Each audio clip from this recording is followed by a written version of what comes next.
Ding, ding, Yeah, 5 cool. points Awesome. for Gryffindor. Welcome to the stage, Dina Foote.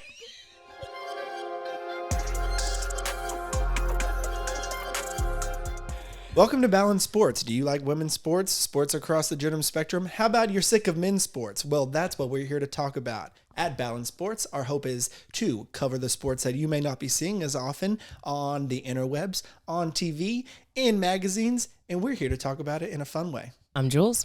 I'm Hunter. Let's get into it. Trivia night. Trivia night. How good are you at trivia usually? Enough said. You know, when you go to a sports bar or to, your local bar to do trivia night, I contribute. So, I'm good for about 3 questions. How about you? Even less. No. I'm that person that you bring to an activity like this, you tune out, and I'm just like people watching, and then I'm like, oh shoot, there's questions. Today we're really excited about this episode. We did an Eastern Conference draft recap, a Western Conference draft recap, and today, kind of based on that and going into the season, we have some fun trivia facts, so we're going to be trying to stump each other. I think you're going to be very successful at stumping me. All right, let's see. Do you want to start? Yes, let me start. How many players have been drafted into the WNBA? Total? Total. This is a purely math-related question. Wow. Do I get to use a calculator? Math. This early in the morning? I haven't even finished my cup of joe. I'm going to say 2,146 players. My answer is 972. That is based on the draft has 36 players drafted, and there have been 27 seasons. What a crazy statistic. Less than 1,000 people. Yes. Truly the elite. I guess maybe I was about to say less than 1,000 people have had that experience, but that probably doesn't count for the players that went undrafted that ended up playing. Correct. Wow. That's so incredible. You were part of an elite group. Very elite. Very elite. Stumped me. Wow. Was way off on that one. Okay. Which school do you think has the most number 1 overall draft picks? UConn. How many draft picks over 27 seasons went number 1 from UConn? My questions will all be 5 parts. For the record, this feels like a bonus question, so I'm getting 2 points for this. It is. Okay. Or you could just list the players from UConn that went number 1. Okay. Sue Bird, Diana Taurasi, Maya Moore, Stewie. Is it Tina Charles? It's Tina Charles. Yes! Wow. Okay. Good work. I'm very excited. So UConn leads every school in the NCAA with the most number 1 overall selections. They have all 5 players that Jewelz just mentioned. Behind them, take a wild guess. Which schools? Tennessee. Tennessee? Yes. If I just threw it out there, I'd say Notre Dame. Yep. Tennessee, Notre Dame, and? This feels wrong. Stanford. Yes. Oh my and God. You could probably actually say the 2 athletes that were picked from Stanford. Ooh, I because really... they're sisters. Okay. Oh, NECA and yes, and ding Shanae. ding, Yeah, 5 cool. points Awesome. for Gryffindor. That feels really good. You got all 5 parts of my first question correct. What was really fun in the research for these questions is I like to think of myself as a women's basketball WNBA historian, and diving into this, there's a lot of good resources to find on the WNBA's website. There's a lot of really good places that you can go for the stats. I love her hoop stats to look at different statistics over the years. But it's fun to kind of dive into these. I feel like I had a better idea of the league. It definitely gave me, I already have a mad respect for the people that make it and play, but it's really challenging, and the history of the league is pretty impressive, even in only 27 years. Okay, here's my question. Who is the only number 1 draft pick to earn the 6th Woman of the Year award? The only number 1 draft pick that won the 6th Woman of the Year award. Correct. Kelsey Plum. Bing, bing, bing, bing, bing, bing, bing. Very, very nice. A very recent one. She was drafted originally by San Antonio. San Antonio Stars, absolutely. Good job, in 2017. Oh, that's a really good, interesting one about the number 1 spot. The number 1 position overall has a lot of success. I know we're going to get to these because I have some of my questions. This feels so easy, especially after you just nailed the first one. But let's piggyback on my first question. Which school has had the most players selected just in the first round? I'm going to say UConn again. I want to take a wild guess at how many players they've had. You nailed it. It did? Okay, good. I mean, this would just be a shot in the dark, but let's see. I have no clue. I'm going to say 25. Oh my God. can't believe I got that right. I cannot believe I got that right. 25 players that my UConn God. has had that Jewelz knew the answer to. No, that's incredible. I wish you could hear my heart beating. No, you're crushing this. So UConn has had 25 women that have been selected in the first round. That is ridiculous. Wow. Followed by Tennessee with 19, Stanford at 13, and then Duke and Baylor are tied at 11. UConn has been, I feel like, really successful in recent memory. I wonder what these numbers would be like if the WNBA had taken place earlier. And you have teams like Louisiana Tech, who is historically a great team, Virginia women's basketball, Stanford and Tennessee have all these histories. So that's a great one. Wow. Okay. No stumping in this house. I'm happy that you served me the softballs first. Oh, Yeah, no, we're not good going to do luck. that. We're not going to denigrate softball. That's not what we're going to do here on this show. So I'm happy that you gave me what you perceived as easy questions. Okay. Of the last 10 years, there's one player who's the number one pick who has not made the all rookie team. Can I ask a clarifier? Absolutely. Is it because of injury? Yes, it is. Name that player. I'm going to be so mad at myself for this. I think you are. I feel like you're like doubting yourself. Okay, I can think of the number one draft picks over the last couple of years. I'm just going to go through it. Kennedy Carter, Jackie Young, Okay. Asia Wilson, Brianna Stewart, Kelsey Plum. You've skipped. I know I have, but that's why I'm not going to get this question. This is too recent to not know this. Yeah. Can I give you the team? Yeah.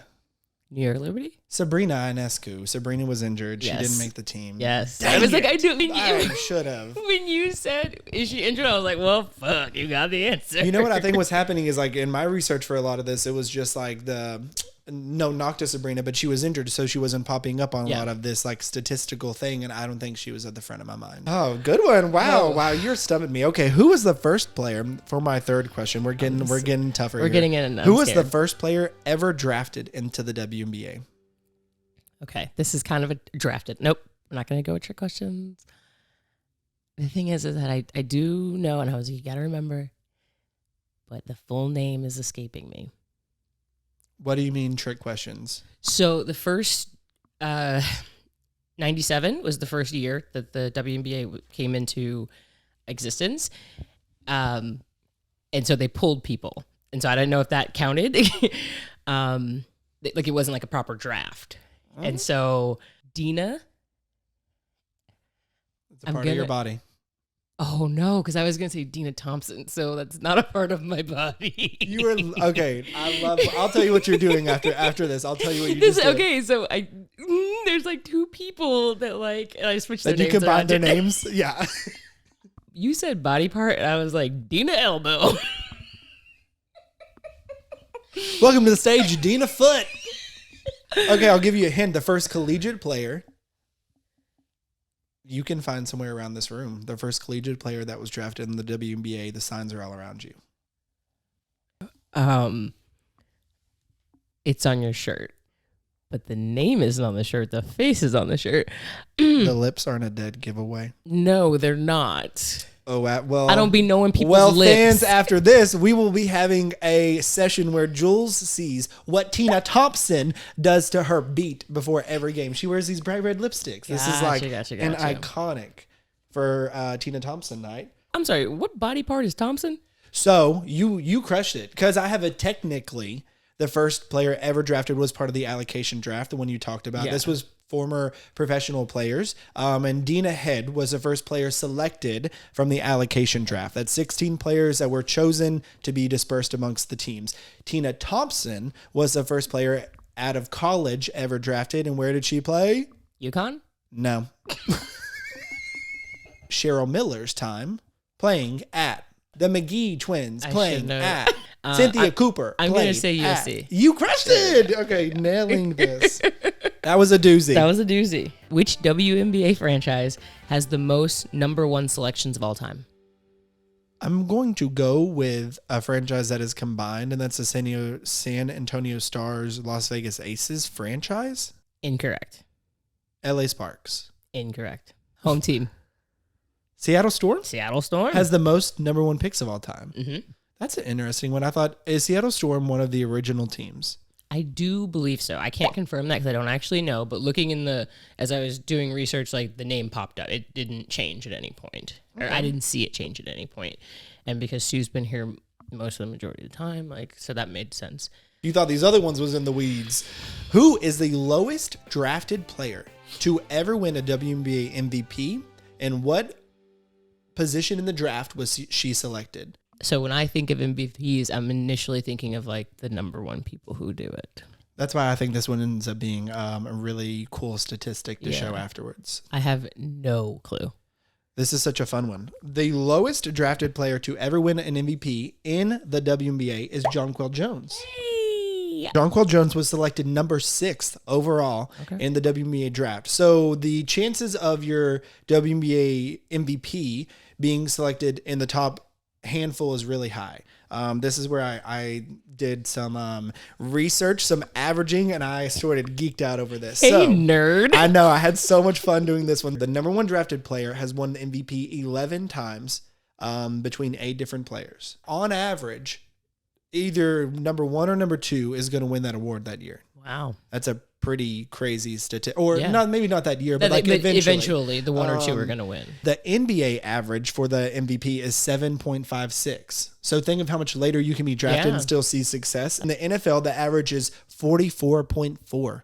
You can be drafted that late, and the average to win MVP is 44.4. Really crazy one. So Jonquel Jones being at number 6, the MVP defying the odds at number 6. Really, I thought that was just a really, really fun stat. That is a fun stat.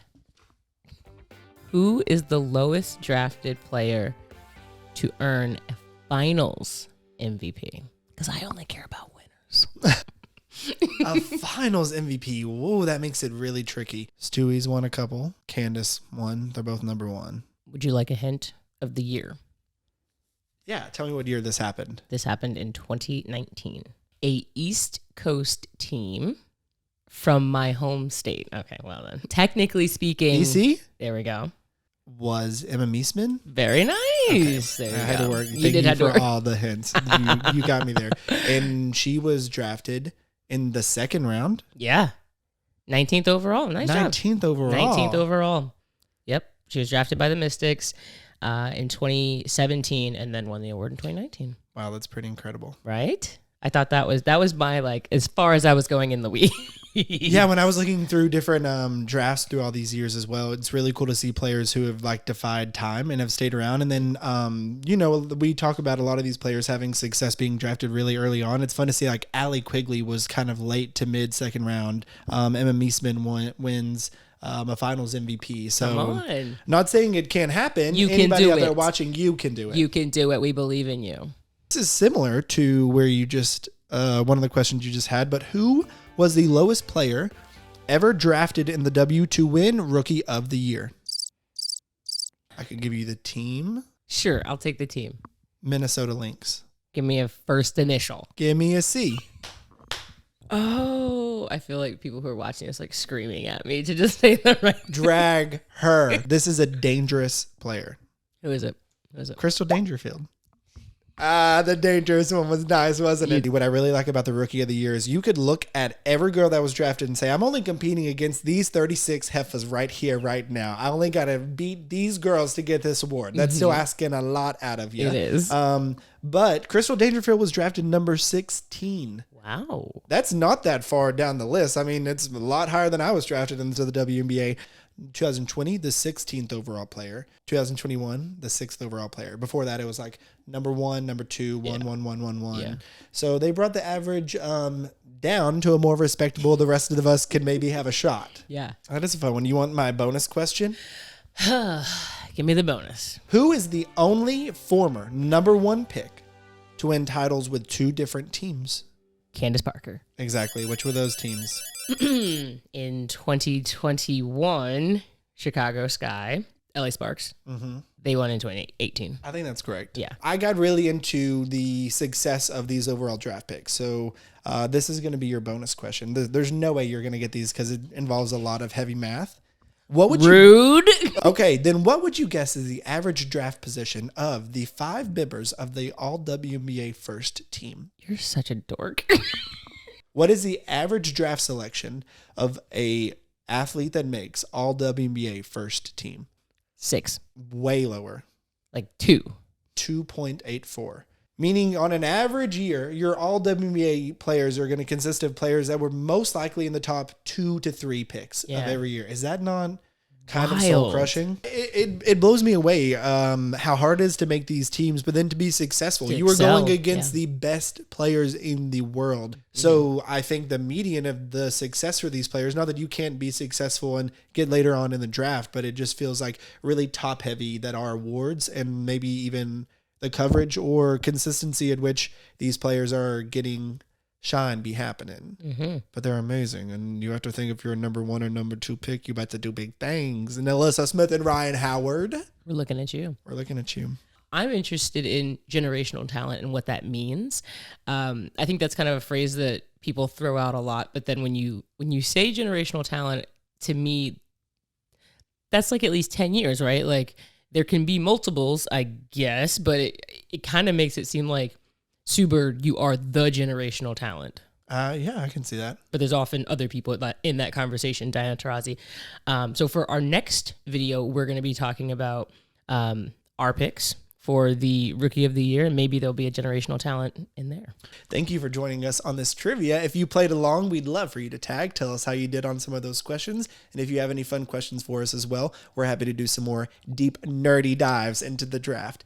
For Balance Sports, I'm Hunter. I'm Jewelz. Thanks for watching.